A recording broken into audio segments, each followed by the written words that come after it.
Hi everybody, this will be a quick overview of what we did yesterday in class. The planner, which is part of the Meta Business Suite. It's not actually part of the professional dashboard, it's part of the Meta Business Suite. So you can see that I'm here on my Facebook business page. I'm going to go over here to the left hand side and I'm going to left click once on professional dashboard. Then I'm going to scroll down until I get to a section called platform tools. And I can't actually see the planner yet until I click on the see more link. When I left click on see more, I can see that the planner link is there, and when I left click once on it, we'll see that the planner actually opens up in a new tab up here. The professional dashboard is still open in this tab, but the planner has now opened in, actually it's opened in the Meta Business Suite, which opens in a new tab. And this is what the planner looks like. So this is going to be very similar to what we did yesterday, exactly the same in fact, but I just thought it'd be nice to have a video demonstration of it as well. Rather than trying to remember what I did or trying to kind of glean it from the notes, which I'm going to send on today as well as a PDF. The planner is very, very easy to use. There really isn't an awful lot that we didn't look at in it, to be honest, apart from goals over here, which we really don't need to worry about. What the planner does is it shows you a calendar. And as you can see, today is Wednesday, March 12th, 2025. And we can view the planner and the calendar in terms of either a week or a month. I'm currently viewing it as a week, and what it does is it displays from Sunday to Saturday. If I left click on month, it shows me the entire month of March, so I can have an overview of the posts that I've got scheduled, or ads or reels or stories that I've got scheduled to go out on my Facebook business page. And you can see here that I've got various ones scheduled to go out. These are the ones that I was working on yesterday, and they're listed on their respective days.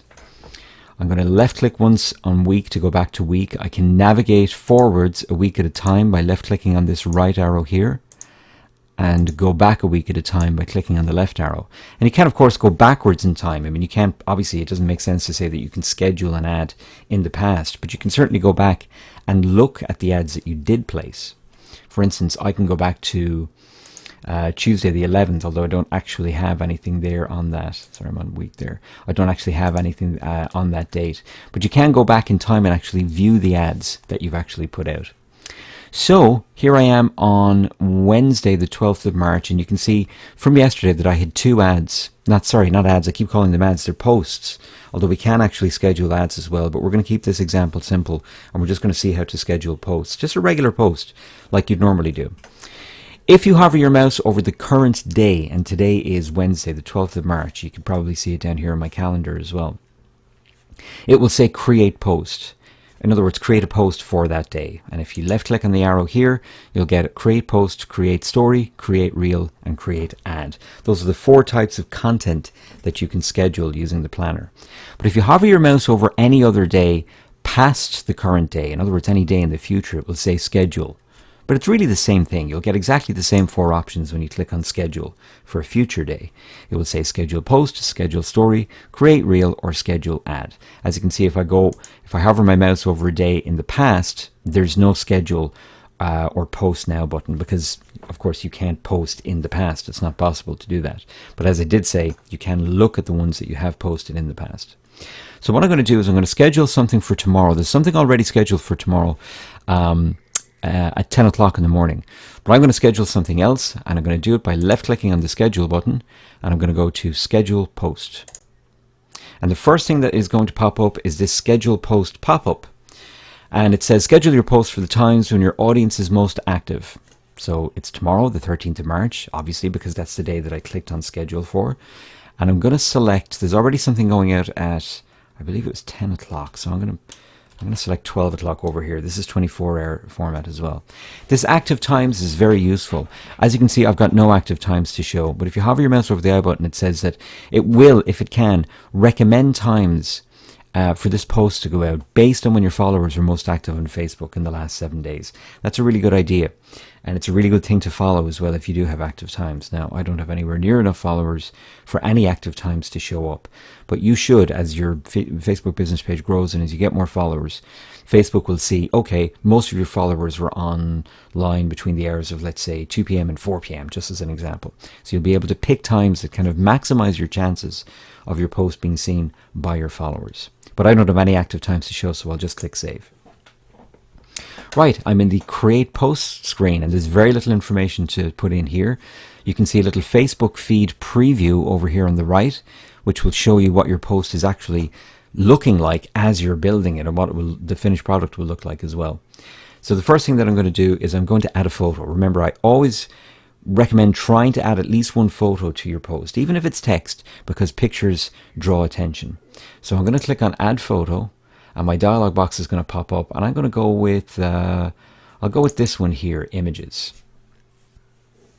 It's not actually called Images. Now this is just a generic kind of skill level IT picture. You'll be picking your own, obviously.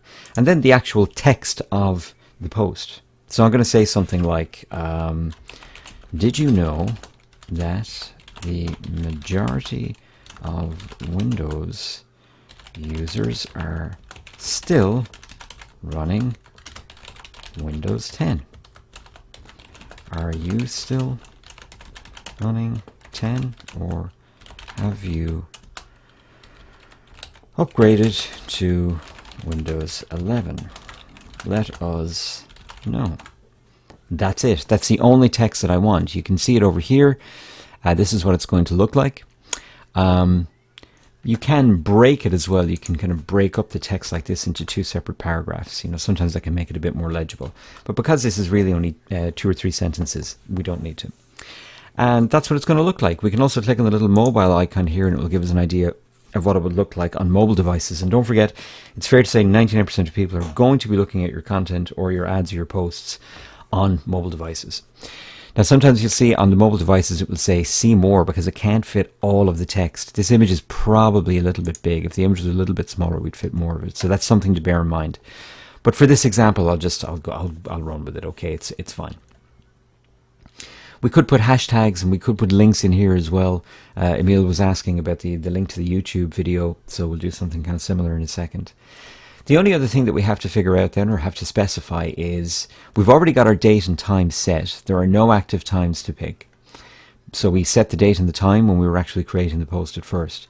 We want the privacy settings set to public, obviously, because anybody on or off Facebook, and that includes people who may not have Facebook accounts, but they might still be able to see your post. They'll be able to view it. You probably want to leave it set to public. Leaving it set to, or setting it to restricted, probably doesn't make a whole bunch of sense.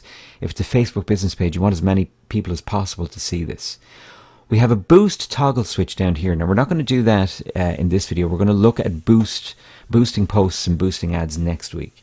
But boost is basically like it's essentially an ad. That's what it is. What Facebook will do is it will kind of run your post as an ad. But we'll look at the various different settings for that next week. We are going to be prompted in a second when we go to schedule this if we want to boost it. If I wasn't happy with the wording of this and I wanted to come back to it, I can click on finish later, and what I can do is I can literally come back and finish it later. It'll be placed in kind of a drafts folder. But I'll pretend that I'm happy with this, and I'm going to click on the schedule button. And in a second or two we'll get as I said, we normally get a boost your post prompt, and I'm going to say maybe later. We'll just ignore this for now. And there we go. That has now been scheduled for tomorrow at 12 o'clock. You can see I've used something similar over here with a similar picture as well. It's probably normally not a great idea. You'd normally obviously pick different pictures for different posts that you're putting on. But this is just for demonstration purposes. So this post is going to go out tomorrow at 12 noon. These are the other posts that I've got. One went out at 10 o'clock this morning, except it didn't go out, of course. But it did go out, actually. I didn't have it in the drafts folder, but nobody's going to see it. And then this post is going to go out at 2 o'clock this afternoon. This is 10 tomorrow, 12 tomorrow, and then 12 on Friday, and then 1 o'clock on Friday as well. So those are 5 posts that are coming up. 1, 2, 3, 4, 5 in the future. Now the great thing about this, and what people don't realize, in fact, is that they might see a very busy Facebook business page. Somebody's posting maybe 5 times a day, 5 days a week, and they think, wow, that's 25 posts. They must be stuck to the computer or stuck to the phone. If a smart business, Facebook business page users, what they'll do is they'll pre-prepare a whole bunch of posts and maybe a couple of ads as well. If you can put an hour and a half a week, or even every 2 weeks aside, and actually bulk create maybe 15, 20, 25 posts. That's 15, 20, 25 posts that you've got ready to go that you can put in your planner. And then it looks as if you're very busy and active on the phone, but you could be sitting on a beach somewhere, and the planner is the thing that's putting all of these things out. You have to actually create them to schedule them, but then once they're scheduled, you can be anywhere and they will go out on your Facebook business page. Now, obviously, you do need to be, if you want to be engaging with people as a result of the post, somebody might comment on it or like it or share it or something like that. And if they comment on it, well, yes, you do need to be near your phone or computer in order to actually comment on it. But you don't need to be actually sitting at your phone or your computer putting this stuff out. You've pre-prepared them. So just a couple of other things then to look at, and I'm going to try and keep this video as short as I can. If you want to edit the particular contents of a post, so I've decided that the post on Friday, I'm not happy with the text of it. So I'm going to left click, and the same goes for any of these posts. I can left click once on the post, and what will always happen is you'll get this post overview, which is like a preview of what's going to be posted. And I've decided I want to edit the text. So you click on the ellipsis up here, the more button, and then you select edit post. And you're immediately taken to, it's in effect, it's the create post screen, but it's now called the edit schedule post screen. But here I can change anything about, including the time and the date, but I'm just going to pretend that we've actually got a 25% sale. So I'm changing 20 to 25%. And then I'm going to schedule it again. And I don't think they'll ask me to boost it because I don't think they will. But it's very easy to edit any post. All you do is you hover your mouse over the post, the preview pops up. In the overview box, you left click on the dots and then you go to edit post. Another very useful feature is that if you want to duplicate a post, so for example, I might have decided that, you know what, this one that went out at 10 o'clock on Wednesday, this morning, got a lot of traction, got a lot of feedback, and I want to duplicate it. I want to put it out again, let's say on, let's say next Tuesday at 12 o'clock. I don't have to actually create it again next Tuesday at 12 o'clock. If you can see, I can go on here to next week. I've got one scheduled to go out on St. Patrick's Day at 12 o'clock. But I might want to schedule this post here that went out at 10 this morning. I might want to do it again for next Tuesday at 12 o'clock. You don't have to create it again. All you have to do is duplicate it. So if you click on the post, again, we'll get our post overview. And what we can do is click on the dots here. This one went out in the past, in fact. So this is going to show us the analytics, which is very useful. I'll come back to that in a second. We'll go to duplicate post. And after a few seconds, we'll be taken to essentially the create post screen again. But you don't have to do anything here because this is all the text and all the photos and so on that you want to go out. So the only thing that we have to do when we're duplicating a post is set the new date and time for the copy. So I'm going to click on set date and time, and I'll click on the calendar here. And I'll select next Tuesday, which is the 18th, and I want it to go out at 12 noon. There we go. And I'll click on schedule. They may ask me to boost it. Yeah, so we can again just click on maybe later. And now you can see next week, that post, if I go back to this week, that post that went out at 10 this morning, an exact copy of that post is going to go out next week, Tuesday at 12 o'clock. Very useful. What else can we do? Well, if we click on any post again that's scheduled to be in the future, if I click on the three dots, I can immediately reschedule it without going into that edit post screen. I can just immediately reschedule it. Let's say this is due to go out at 12, so I'm going to make it go out at 1400, which is 2 o'clock. This is a 24-hour clock. Hit reschedule. And sometimes the screen doesn't refresh here. It doesn't automatically update, or it seems to take a while. So if I click on the reload page, or the reload button, we'll see eventually, and go back to this week, that it does actually update it to 2 o'clock. So it's easy to reschedule it without actually going into it, as in without going into the edit or create post screen. I can also delete a post that I might decide that, you know what, I don't want this to go out, so I can click on any post. I'll select this post, which is due to go out at 12 o'clock tomorrow. Click on the three dots, and then I can say delete post. And you'll always be asked, are you sure you want to delete it? And I'm going to say yes, delete. And again, the page may not immediately refresh, but if I reload the page, it'll probably bring me on to next week for some reason. I don't know why, but if I click on this, go back to this week, you can see that that post that was due to go out at 12 tomorrow is now deleted. You don't get those back, by the way, so be sure that you do want to delete them. If I left click on a future post and click on the three dots, I can go to move to drafts. I can decide, wait, I don't want this going out whenever it's due to go out. It's due to go out at 2 on Friday, so I can left click on it, click on the three dots, and I can move it back to drafts, which is very, very useful. You can, of course, link to external content, and I've done that, in fact, in this post that's due to go out on Friday. Do it again. We'll click on the three dots, and I'll click on Edit Post.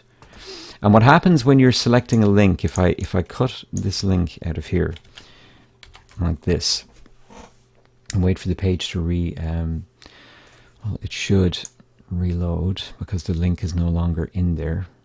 Yeah, loading preview. So the preview is very handy because it does show you what your page or what your post is going to look like when it's actually posted. No, for some reason the link is still there. But anyway, oh wait, here it is. If I click the X here, and I can see that I've got a spelling mistake here. That's something else. When you are putting out posts, check your spelling, check your grammar, because it does look sloppy. It's not a great look. You'll see the red lines underneath words that are not recognized. Now, Howcast is the name.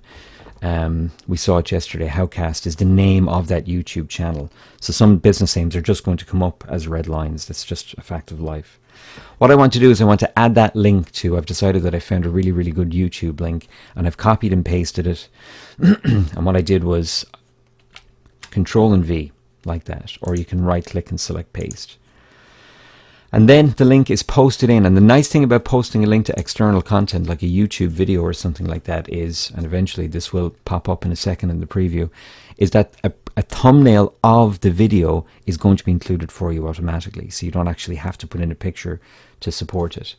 That's it. You can click on schedule then, because the rest of it is the same. You've picked a time and a date, and you've just typed a little bit of, always type a little bit of, you know, a little description of what the video is. Don't just, you know, post a link to the video. Tell people what it is. Just a couple of short sentences here, telling people what the video is. And of course, crediting, even though people are going to see, they're going to be taken to the channel and they're going to see the videos are usually branded. Howcast.com, people are usually watermark their videos and brand their videos. But still, always be very explicit in your descriptions that this is external, curated content. Clicking the X there. And I think, folks, that's it. I think that's all you need to know for the planner. These two buttons up here, content type all, you can filter your content. If I left click on story, it would show me only stories or only reels, but I don't have any of anything other than posts. And you can leave shared to set to all, because what that will do is it will post it to your Facebook page, your Facebook groups. In case you're wondering what that is, it just means any groups that you might manage, that you might be an administrator of. Your posts or stories or whatever it is that you're creating will go out onto those Facebook groups as well. Or you can select Instagram account only if you wanted it to only go out to your Instagram account. But by default, all is selected. Yep. That is the planner. I recommend using it because don't forget, you will be required as part, the second part of the project is, or the third part of the project, think about the second part, is to use a planner or a scheduler to plan stuff for a month in advance, to plan social media for a month in advance. So how would you get your evidence for that? Well, you just, you know, create 8 or 9 different posts or an ad or two. We'll be seeing how to do some ads next week, even though we won't be actually advertising. We'll see how to put the ads out, or schedule them at least. And if you left click on month, you can see here, this is a perfect example of something that you could actually provide as evidence. Now, when you're using screenshots, though, always, again, tell us in the report what the screenshot is. You know, support the screenshot with a couple of lines saying this is what this picture is. Don't just put the picture in and hope that it's kind of self-evident. Always explain it. And, you know, there'll be extra marks going for that. So that's it for the planner. I hope that was helpful. See you next class.